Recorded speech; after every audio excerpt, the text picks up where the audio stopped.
একটি রঙিন বৈশাখী মেলায় ভিড় জমে গেছে।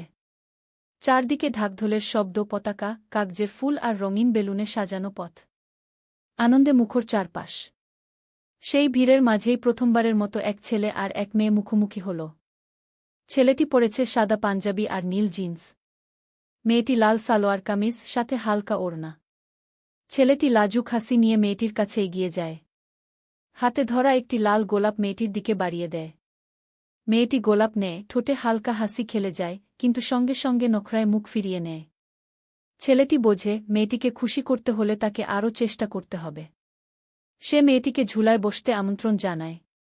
দুজন পাশাপাশি বসে ঝুলতে থাকে।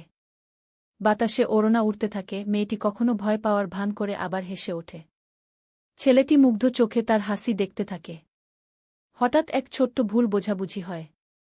মেয়েটি অভিমানী মুখে ঝুলা থেকে নেমে ভিড়ের দিকে চলে যায়। ছেলেটি অস্থির হয়ে তাকে খুঁজতে থাকে।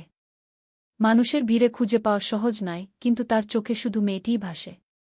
শেষমেশ ছেলেটি এক হাতে বেলুন নিয়ে মেয়েটির সামনে দাঁড়ায়। মেয়েটি প্রথমে অভিমানী চোখে তাকায়, তারপর ধীরে ধীরে ঠোঁটে হাসি ফোটে।